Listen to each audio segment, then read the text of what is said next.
this one. Robinhood can help you build your portfolio starting with just $1.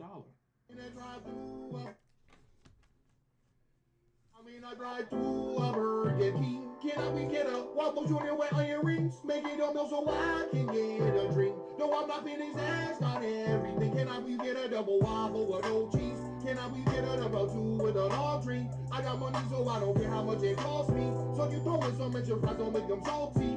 All the cheese gonna make my booty drip drip. I'm lactose intolerant. Oh yeah, I got him. It's that time. They boo boo in it.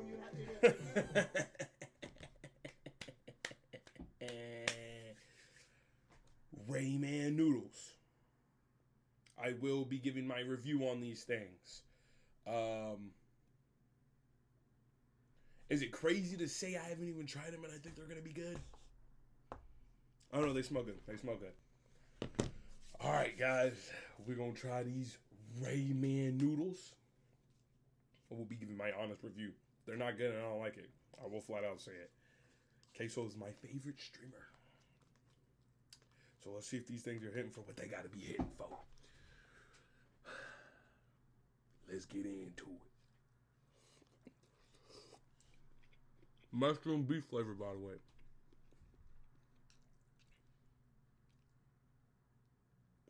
Hold on, wait a minute.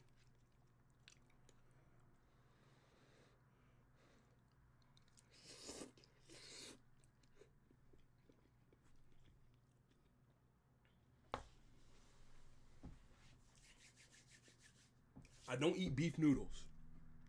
And I don't like mushrooms. But this right here, this is good. This is good. This is good. I give it a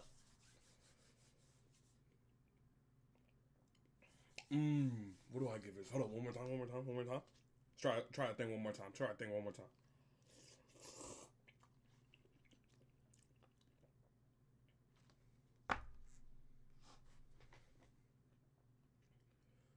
It's definitely by far one of the best cup noodles I've ever had. Rating wise,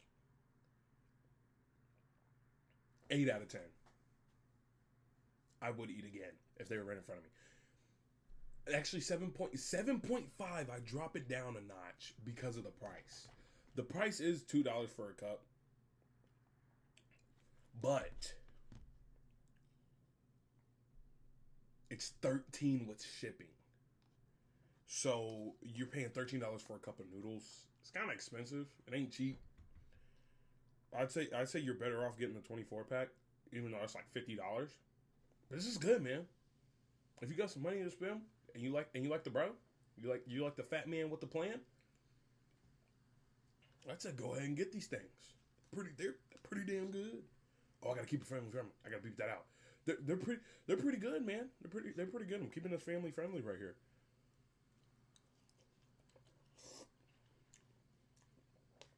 Oh yeah, these things are good, bro. 7.5 would be an 8 if the shipping wasn't so much. These are good. I'm gonna eat these for the rest of the stream. Next, I will be reviewing the soap. Once I get some money from my job, I'll be buying the soap, the cheeky soap. I will be trying that next, so stay tuned for that. But let's get to our regular scheduled program here, bud. Today we got some Bully, and we'll have some Saints Row. This will only be like a 3-hour stream. I got work in a couple hours. But for now, I should have streamed yesterday. I don't know what I was doing in my life. I was doing absolutely nothing. YouTube time, man. We got these noodles. I got my noodles. You guys got your snacks? I got my snacks. I don't know about y'all. Y'all ain't got no snacks, and ain't got nothing to do with me. I got some stuff lined up for us already. Some watch later joint. Scrolling all the way down. I think it was some WWE action. Something good. We'll watch... Ooh, we can watch some Marvel Rivals action too, though. But I don't want to be too boring. I said let's watch this first. We'll watch the best storylines from certain times. Sorry, let me switch the screen. But right now, We're going to get into this. Best storyline from every year in WWE from 2000 to 2005. Best storylines, baby. But before we do that, let me mess around with the stuff on the stream. We're not playing Dead by Daylight today, but we are playing Bully. What else are we doing? So we got Bully, Saints Row. And that's it. I think that's it. I ain't got too much to do today. That should be good. All right, let's get into this, man. Can't be too loud today. No yelling. Great storylines in WWE over the years, but just what was the best angle of each year of this century? Well, that's exactly what we're going to be looking at right now, starting with the best of 2000, the McMahon-Helmsley era. Now, while the idea of Triple H and Stephanie McMahon being a power couple in WWE might be normal by now, back in 2000, it was still a very new storyline. And the reason it came around here was because the December prior, The Game and the $1 Billion Princess had gotten married in kayfabe and decided to pool their resources. Yeah. Obviously then, this gave the rest of the roster a big bad to fight against at the start of the millennium, as the whole McMahon-Helmsley angle became the overarching plot of both Raw and SmackDown. And that's not the only reason it's the top angle of 2000. No, there's also the fact it allowed Triple H to truly reach the main event level for the first time, with his feuds against the likes of Mick Foley, Kurt Angle, and The Rock throughout this 12-month period, confirming that he would be a top guy for the rest of his career. But that wouldn't be enough to see him be a part of the best storyline of 2001, as that honor would instead go to the Hardy Boys, Dudley Boys, and Edge and Christian feud.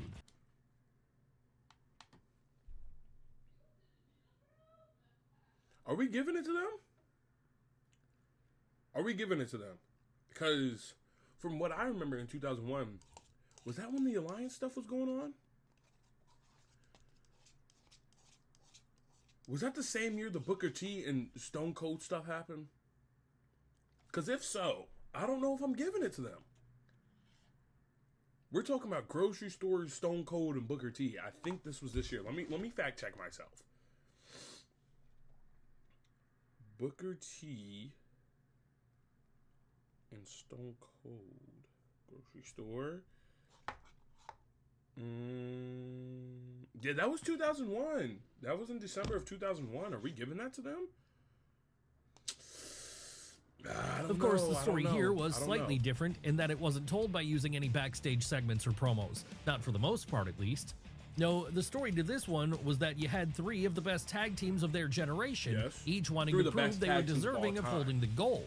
So when it came time for them to meet in the ring then, as they did so numerous times over the course of 2001, they left the words at home and instead let their actions do the talking. 3D, baby. Thank God they did then, because at WrestleMania 17 in particular, when all three duos met in a single bout for the WWF tag team titles, they were able to create pure magic in the form of one of the greatest spectacles in wrestling history to this day, TLC 2, with this still probably being the peak of tag team wrestling in WWE. But it wouldn't be a tag team feud dominating 2002. No, instead, that year, the best program would be carried out by Shawn Michaels and Triple H. Oh my God. This feud right here is something diabolical, bro. Best friend comes back, right? You're excited. You're teasing the DX, right? You're teasing the DX reunion. Oh my God. Shawn gets hurt in the parking lot. Who did it? We're trying to figure it out. Shawn gets on the Titantron, busted up and all. I know it was you, Hunter. They pull up the tapes. Yeah, you're damn right it was me. I don't want you back. So good. They don't have that no more now, man. They don't have where friends are hurting each other and bro. Bring that back, dude. Bring that back. Now, this one was extra special because it gave us the return to the ring of HBK after what was believed to have been a career-ending back injury 4 years prior. And while it could have seen Shawn going at half speed to preserve his body, in the end, he turned out to have aged like a fine wine. So good was he here, in fact, and so good was his opponent Triple H in playing an evil heel, the pair were able to get fans invested to a level that it became the clear top angle of the year. Honestly, that one match they had at SummerSlam alone would be enough for us to consider this the best feud of WWE in 2002. But when we add HBK's big world heavyweight title win in the Elimination Chamber at Survivor Series that November 2, a belt he took from the Game, it only makes it all the better. And Shawn Michaels would also be a part of the best feud of 2003 as well, as it happens, though this one would see him go up against Chris Jericho instead. Ah, yes, here was a story of a master and a student if there ever was one. The 09 feud was better. The 09 feud was indeed better. I would say so. I feel like the 09 feud had more going on, and hopefully the 09 feud shows up in this too. Because the 09 feud was like, I guess, more real. It had a lot of story behind it, because he cracked the shit out of HBK's wife, which was crazy. But because while Y2J had never been trained by HBK, he was seen as a spiritual successor to him in many ways with his in-ring style. So when the pair met in the ring at WrestleMania 19, then it was pure magic and possibly the best single match of that show. Of course, what sent this over the edge as the best program of the year in WWE, however, was what came after the bout was over, when upon losing clean, Jericho at first appeared to be giving Michaels a show of respect in the form of a hug, only for him then to turn on his hero by executing a low blow and reminding us all why he was such an effective heel back in the day. Gotta love Y2J. But let's move away from heel antics for now, because 2004 was all about the rise of a beloved babyface in the underdog tale of Eddie Guerrero. Come on now, there was no way we couldn't include Eddie Guerrero's rise to the top here, as it was one of the biggest feel-good moments in wrestling history. Seriously, seeing Latino heat go from the pits of addiction to the point where he was even briefly fired by WWE, all the way to the peak of the mountain, was about as cathartic as it got for a wrestling fan back in 2004. And it all happened at No Way Out, as this was when Eddie did the impossible by dethroning Brock Lesnar as WWE champion. Sure, he would lose that belt to JBL before the year was over, but for that few-month period, he was the champion. There was no one hotter in WWE than Eddie Guerrero. No one. But would that be the case in 2005? Well, no, because in 2005, we would have moved on to a new hero when Batista I've already left talked Evolution. about this before. I don't even need to there's talk an about argument it to be again. made that this is the best WWE storyline of the 2000s overall, as it was played out so perfectly. Sure, the building blocks were all laid out the year prior, but it was in 2005 that things finally reached their peak when Big Dave won the Royal Rumble. And when he did this, it suddenly left his Evolution stablemate Triple H worried that the Animal was going to come after his World Heavyweight title. To be fair, though, he was right to be worried about this, because in the end, after getting tired of being bullied around by the game, Batista chose to give the thumbs down to his leader by challenging him at the Showcase of the Immortals, the very show he then went on to beat Triple H at to win the big gold belt for the first time in his career. But while this storyline ended badly for Triple H, he would bounce back the following year, because that year he would be a part of WWE's best storyline again when DX reunited. Is this the best? That's right. This was one fans had been hoping for ever since. You know what? Hot take right here. A lot of people hate this version of DX. The 06 version of DX because they're old 40-year-old man making a teenager. Shut up, loser. DX was my childhood right here. This reincarnated version of DX. This right here, I don't care if it's a hot take or not, is my favorite version of DX. Attitude Era version was great. Like the first version of it. The second version where it was a big ass group was good. But this version of DX right here has gave me childhood memories and nostalgia I will never ever have again.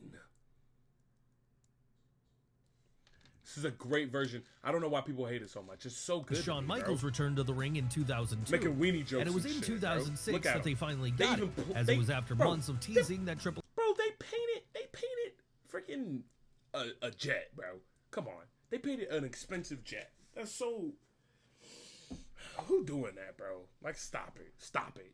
H and Shawn Michaels finally reunited as a duo. Sure, it would be a lot more comedic than their original earlier incarnation, but that was because by then both men were fathers and much older than they'd been before.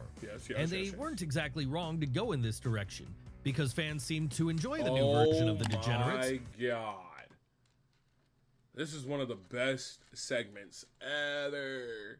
With them tuning in every week to see Shawn and Hunter's attempts to make fun of the McMahons. I just feel like That's right. It was all a blast of nostalgia, and it created the best thing going in WWE in 2006. Give it to him. As for 2007, though, well, that would be back to a strictly in-ring feud in the form of The Undertaker versus Batista.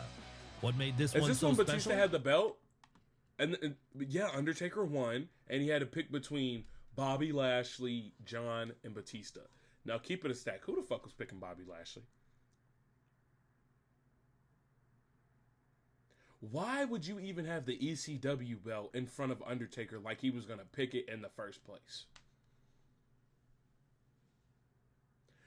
That was one of the most embarrassing things I've ever seen. And I love me some Bobby Lashley. I love, and I mean love, Bobby Lashley. I think Bobby Lashley should have had a world title run back then. But we all knew Undertaker wasn't picking that ECW title. We all knew it, bro. WWE. This is why Bobby Lashley left. He was still stuck on. No, I was just like. Well, like with the Hardys, Dudleys, and But that Edge was and Christian so funny. That feud was from so funny that they had him 2001, standing it was in that less ring. about backstage angles my or God. interview segments Batista with the and more turtleneck about looking everyone sexy. involved going 110% once it came time for the bell to ring. So because of that, we got 4 excellent singles bouts between the Dead Man and the Animal throughout 2007, each time with a World Heavyweight title on the line. Of course, the one people probably remember best today is the WrestleMania 23 match, and that's not just because it was arguably the best of the bunch. Yeah. No, it was also the start of a streak within a Hi-ya. streak, as it began a 7-year stretch of Mark Calloway stealing the show at the Showcase of the Immortals. Basically, yeah. Sadly for him, though, come 2008, there was no stealing the show overall from the best Or the storyline 08 of that storyline. year, Shawn Michaels versus Yes, Chris there we Jericho. go. Oh, I thought it was round 09. I am so sorry. This is good. This feud is so good. Let's see what Yes, happens. if the first Let's round see if of they got it in Shawn here. Michaels versus Chris Jericho back in 2003 was great, then this was on another level, as this was the year where the whole thing became legendary. Quietly, one of the best programs WWE has ever given us. And it all started after HBK garnered Y2J by faking a knee injury during a match against Batista, where Jericho was playing the role of special guest referee. Obviously, then, this gave Chris a lot of reasons to be angry, and that only made his new heel character all the better, as there was a justification He was behind running what that he year was when he put doing that and suit and saying. tie on, man. Really, Felt it like wasn't that Justin dissimilar Timberlake. to what Bret Hart was doing back in 1997. But while this feud played out throughout the majority of 2008, by 2009 it would be over, and the mantle of the best storyline in WWE would have moved. Sweet, sweet, sweet Age of Orton. Bald Randy. Skinhead Randy. You want me to tell you something? Skinhead Randy is in my top 5 of all time. Hot take, I don't care. That WrestleMania match was a stinker. But everything else that happened, peak Orton, man. Over to the age of Orton instead. Peak Orton, brother. Really, you could argue this was the point Randy Orton fully arrived as a main eventer in WWE. Yes, I as would while agree. he'd certainly been positioned on top of the card prior to that, it was Yeah. in the lead up to WrestleMania right 25 that he first truly felt like the guy. How did he do this? peak. He's Well, by peak adding right a new here. wrinkle to his character in the form of his intermittent explosive disorder. Obviously then, because he had that was condition, lying. it made it so that he could do the Boom! Murdering dastardliest people. things at any time, things like punting his boss in the head. Boom! Yes, as far as heels went in WWE in 2009, Randy Orton was right at the top of the pile, and that was evident through this entire angle. Come the new decade, though, an all-new heel would have risen to the top, as 2010 would be all about CM Straight Punk's Edge Straight Edge Society. Society. Remember, Sure, I ain't he even might pause have it, gone but on I to remember become they a were trying bigger to take off star, Ray's, but in 2010, the Straight Edge Ray's what's it Society was called? arguably the Trying to best take off work Ray's CM mask. Punk had done up to that point. Yeah. And that was because with him using his heelish attitude to play a dynamite villain, he was Finally able being to heel get everyone Punk. in the audience to hate him. And not just him either. No, also his stablemates in Luke Gallows, All right, Joey nobody likes Mercury, Luke and Gallows, Serena so sorry. Deeb, with each of them playing the role of cult Oh my members God, I who were remember when they made absolutely her devoted bald. to their leader. How about the fact it was also the year of Phil Brooks' great feud with Rey Mysterio, the Yeah. one which eventually forced him to shave his head and wear a mask for a Oh while my as he tried to hide God. this from audiences. Look. I just want to know how much Shorty on the right got paid for going bald like that. How much of a bag did WWE, somebody from WWE, let me know, how much of a bag did y'all give her for her to shave her head like that? Because in my eyes, it's a little ridiculous. If I was a female, I'm not shaving my head for no reason.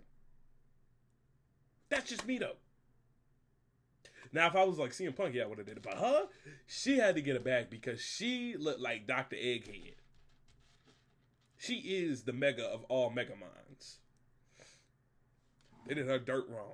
They could have at least faded it and lined it up or something. And 2011 would see the momentum continue for CM Punk, as while this They're giving stable him would have died by then, he'd still be a part of WWE's Summer best of Punk. storyline of the year Yes. in the Summer of I'm Punk. trying to get another Summer That's of right, Punk. it might have been I don't done know what's before gonna this in happen. Ring of Honor, and it might have fizzled before it should have, but there was a couple of months stretch in there during the summer of 2011 where CM yeah. Punk became the hottest thing in all of wrestling. Oh, yeah, and it he all did. began with Oh, him yeah, cutting he that did. famous pipe bomb promo on an episode of Raw in the lead up to Money in the Bank.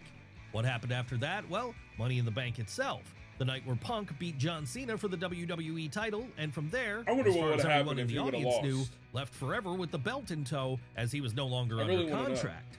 Really, He this wouldn't was have- one he of the wasn't better going to, examples but of I wanna reality know and what would've fiction happened. bleeding together for a wrestling angle, something akin to the work of a Brian Pillman. And even if it didn't get the ending it deserved, it was Boom. still the best storyline of WWE in Hell 2011 by a clear distance. That said, CM Punk would not be part of WWE's best angle in 2012, as that year things would shift over to the feud Yeah, between Cena John and Cena Rock. and The Rock. Now, in truth, this feud started is the year real beef prior right during here. This is real WrestleMania beef. 27. But it Oh, wasn't until God. WrestleMania 28 in him 2012 that that rock things bottom. finally reached the ring in what was, at Where's the it time, at? being billed as Just a like I don't have to write my once-in-a-lifetime notes match. on my Really, it Momo. was about as close as the PG era could can't get to see me. recreating the magic of Hulk Hogan versus The Rock a generation prior, and it Yeah. led to WWE's biggest pay-per-view buy rate of all time. Who Oh, won? really? Well, I didn't to know the it was of surprise all of time. some, it would be the Boom. Great One who came out of the evening the victor. But then that was done, so a rematch could be set up the following year where Big 1, Match John 2, would get his win 3. back. Not that this would be enough to make Cena Rock the best storyline of 2013 as well, though.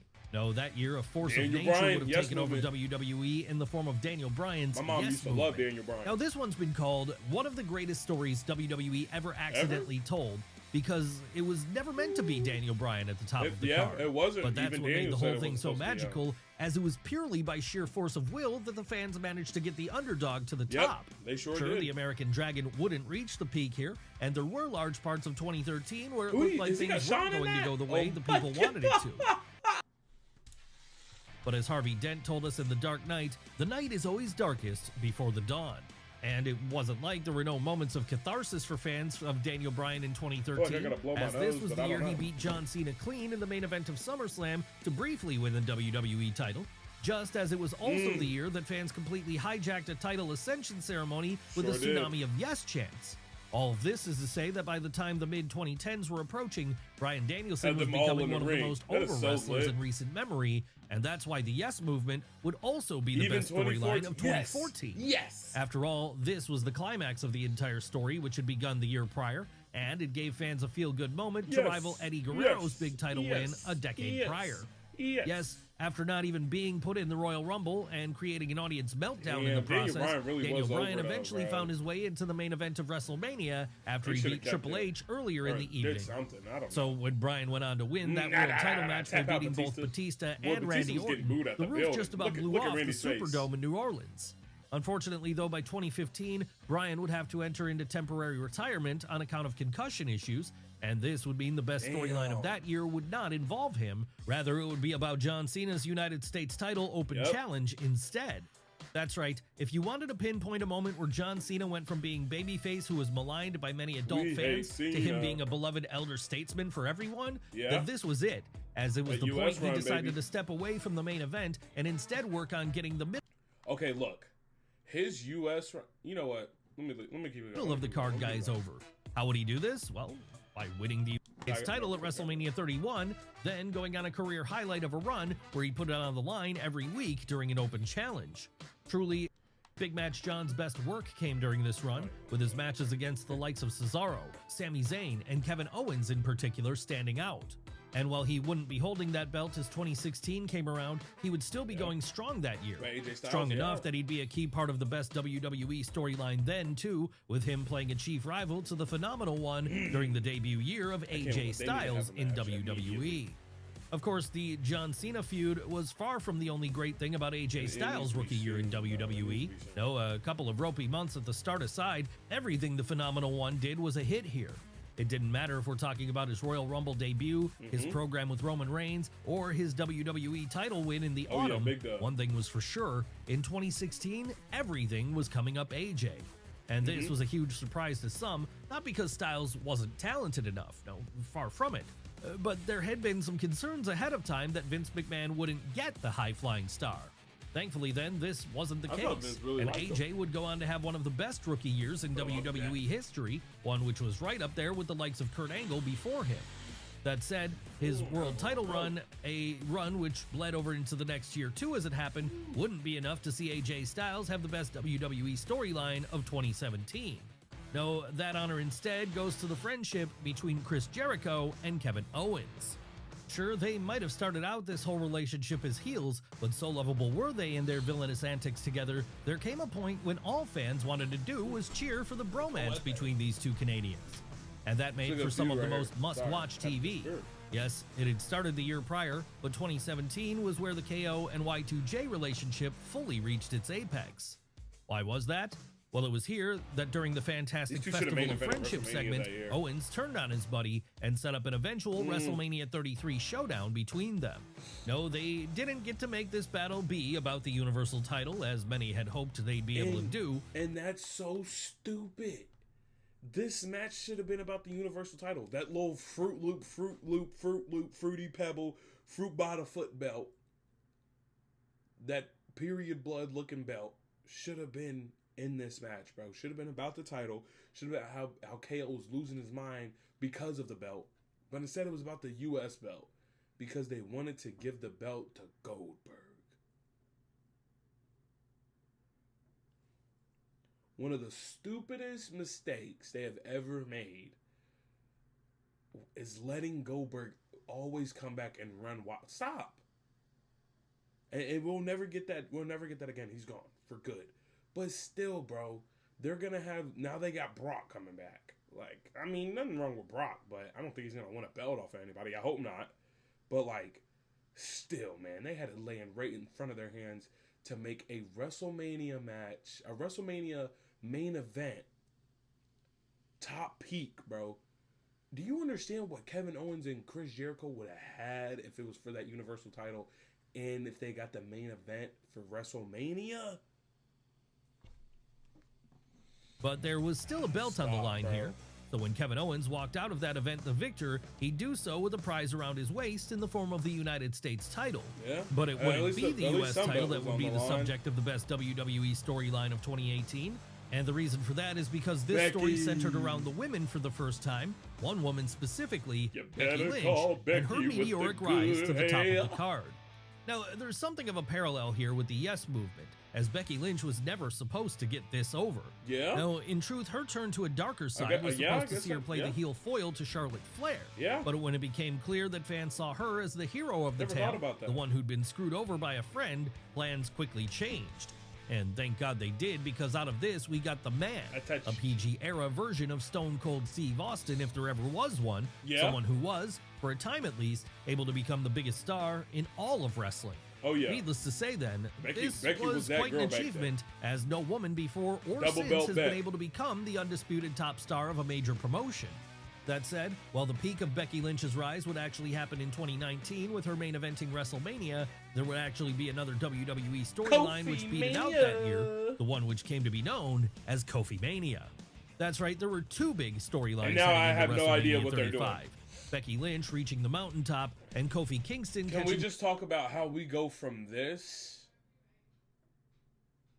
to what the New Day is now? Bro, like, I love the New Day, man. But this is peak, bro. Peak New Day, man. Whatever is going on now, just stop it. The morning stuff, the hating on Austin Theory, just stop it, bro. Just bring them back to who they are, bro. You should have had these two run wild. And when I say these two, I mean Kofi and Xavier. Big E's obviously out. They don't have to keep the same gimmicks, but they definitely could have did their hero run way better. If you remember, when they first came in, they were not over. People were chanting, New Day sucks. New Day sucks. People did not want them. All they had to do was kick Big E out and just have that persona once again to make people hate them and then fall back in love with them. or make New Day not care about the crowd so much. But instead, they made them these mourning guys that are crying about losing the belts. Go get the belts back. And you're feuding with Penta and getting whooped by Penta every night. Like, there's other people on the card that can fight Penta, bro. There's other people in that roster that can fight Penta. You have the Usos, you have the New Day, one of the best tag teams of all time. Use them, bro. Raw's tag team division compared to SmackDown is useless. What we need right now, and something that would feed the streets, is a New Day feud versus the Street Profits. Have the New Day murk the Street Profits, break them up, Montez Ford, pew, like a rocket, brother. Y'all want to build up talent? Build up the right talent. Penta does not need it. Penta's a single star. He doesn't need to be beating 3 people at once. He's beating up the New Day and Grayson Waller. But like, I get it, man. Fire unexpectedly. And in terms of the latter, it all started when Kofi Kingston got subbed in at the last minute during the Elimination Chamber bout for the WWE title in February. But while he wouldn't win this one, he would put on such a star-making performance that all of a sudden, this mid-card favorite went on to become a challenger to Daniel Bryan's gold at the Showcase of the Immortals in record time. And he wouldn't just challenge the American Dragon at WrestleMania. No, he'd beat him in a truly feel-good moment. But by the time 2020 came around, the world would be a very different place, and Kofi would no longer have that title in his possession, with this leaving a new storyline to rise up as WWE's best. What are we talking about here? Why, the Bloodline, of course. Now, this one was an easy choice, as if there was one storyline which would dominate WWE television during the early 2020s, that it would be the Bloodline. Hell, this tale of Roman Reigns turning heel and building an army of family members around himself would be a large part of why the company has had such a renewed wave of popularity. Yes, it all started in the summer, when after taking a few months off to look after his health during the global shutdown, Roman returned with Paul Heyman by his side, now acting much more like a mob boss than the friendly guy he'd been before. And so like that, the Tribal Chief was born, with him and his wise man Heyman soon to be joined by the Usos too, as Reigns made sure to keep his family close at every opportunity, partially because it helped to ensure he'd keep the Universal title around his waist. And that Universal title wasn't a prize the head of the table was going to be dropping anytime soon. No, he'd carry it right on into 2021 as well, as the Bloodline continued to be WWE's best storyline. Yes, if 2020 was about Roman Reigns establishing this new heel stable, then 2021 was about him cementing them as the undisputed dominating force in WWE. And the way he did that was by becoming the absolute centerpiece of the show, even when he wasn't there.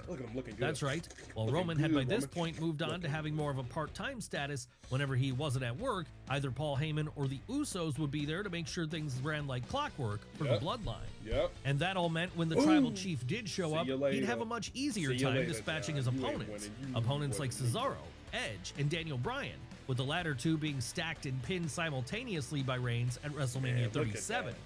Really, by this point, it was becoming clear that the Bloodline was something truly special, and that was why, as 2022 came around, it would still be the best storyline in all of WWE. Of course, by 2022, the Bloodline was about to kick into another gear entirely, just as WWE was as a company, because this was the point Sami Zayn entered the fold. And it was his lovable attempts to ingratiate himself into the heel group which took the whole angle from being fantastic to the level of an all-time great. But it wasn't just Sami's attempts to become an honorary Uso which set the Bloodline on fire in 2022. No, there was also Roman Reigns' continued dominance on top. After all, it was during this year that he defeated Brock Lesnar to become the undisputed WWE Universal Champion. And it was also during this year that he defeated local hero Drew McIntyre at Clash at the Castle, in a bout which many at the time thought the Scotsman was destined to win, all with a little help from new recruit Solo Sikoa, of course. Would he continue to be champion by 2023, however? Why, yes, he would. And that's why that year became the 4th year in a row where the Bloodline was by a clear distance the top storyline in all of WWE. This year, though, it would be a different dynamic for the heel group, as it would be in January that Sami Zayn finally left after deciding he'd had enough of Roman Reigns' bullying ways. And that set up a big world title shot for him in his homeland of Montreal at Elimination Chamber, a match he would ultimately lose. But then Sami wouldn't be the only big challenger losing to the Tribal Chief in 2023, as Cody Rhodes would also fail in his first attempt to get the job done at WrestleMania 39. So as a result of this, by the time the summer was approaching, Roman Reigns would have crossed the 1,000-day mark as champion. And that would all lead into the next phase of the angle, the Bloodline Civil War. That's right, after both Jimmy and Jay exited the stable after also suddenly waking up to Reigns' abuse, it would be full-blown faction warfare as they spent a good part of the remainder of the year doing battle with Roman and Solo. As for the first time, it felt like the end might truly be near for the mighty head of the table. The only question was, would that end finally come in 2024?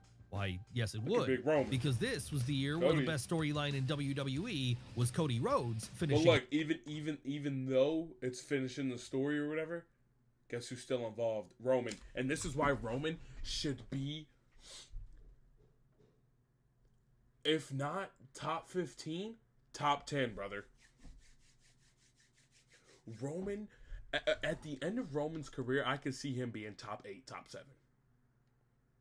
Maybe even top 5. Me personally, I already have Roman on my Mount Rushmore. From what he did from 2020 to 2025, bro, he rebuilt this whole shit. He made you care about wrestling, whether you want to admit it or not. He made you care about it again. Is wrestling at its peak right now? No. And borderline, I'd hate to say it, I love me some Cody Rhodes, but he basically made Cody Rhodes too. Cody came in with that fire, and then it turned into, what the hell is Cody doing? Like, what are we going to do with Cody? He's feuding with the Judgment Day. Then he starts fighting Roman, and you're like, oh my God. He made Pete Cody. He is the tribal chief. You want to ask me what my Mount Rushmore is? Stone Cold, Rock, John. We took Hulk Hogan off, and we got a new replacement. Roman Reigns. Throw your ones up in the air for her. His story. That's right, it couldn't be anything else, could it? After all, this really was a high watermark of the current Paul Levesque era. And what makes it all the better is that it came so close to not happening at all. Yes, after WWE originally changed things by having The Rock challenge Roman Reigns at WrestleMania 40 instead, they were forced to pivot back once again as it became clear all people wanted to see was Cody win the big one on the second attempt. And that's just what he did. It was at WrestleMania 40 that, in a Bloodline Rules match, Roman's reign of dominance finally ended when the American Nightmare pinned him 1, 2, 3 in the middle of the ring to a monster ovation. With this starting a new championship era, as from there, Rhodes went on to represent the company as its babyface ace. But while he still would be in possession of this belt once 2025 came around, his run on top would not be the best storyline of that year. Rather, it would be the retirement tour of John Cena. Now, we know 2025 isn't over yet, but it feels pretty safe to say at this point that the dominating angle for WWE this year has been the last hurrah of John Cena. Sure, the heel turn was a controversial move, but it certainly got fans' attention, and it led to Big Match John going on to WrestleMania 41 to beat Cody Rhodes, in the process becoming the record-breaking 17-time world champion. And since he's now turned babyface again, it means the last 3 months of Cena's run will now see him get to play the hero again as he finishes up his legendary career. Really, the biggest question at this point is, who will that last match be against? An old rival he hasn't met up with again yet this year, like AJ Styles? Or Let me tell you something. I know everybody wants to see or think it's going to be Edge or AJ or this or that. I think his last match should be against Dom. I think John, and hear me out, I think this is a great idea. I heard Dolph Ziggler had that gauntlet match, but I think my idea is better. I think John should have a match against Dom and be like, look, man, I want to be, I think it's a Grand Slam champion or whatever it is, where you have all the champs. He's had every single title besides the IC title. He wins the belt from Dom. Dom comes back with like something slimy, like a rematch clause or something. I had it in my contract. Adam Pearce put it in my contract. You have to give me the belt back. And John's like, I'm a fighting champ. But if you lose, I take this home with me. John's last match, Dom versus John. John gets screwed. Judgment Day takes it. You know, something happens with it. We're just John sitting in the middle of the ring. But John had the IC belt and Dom wins it back. That's peak, bro. That's peak. It should be Dom. It should be Dom. Simple, point blank, period. There's something there you can build off of John wanting that belt as his last belt that he has.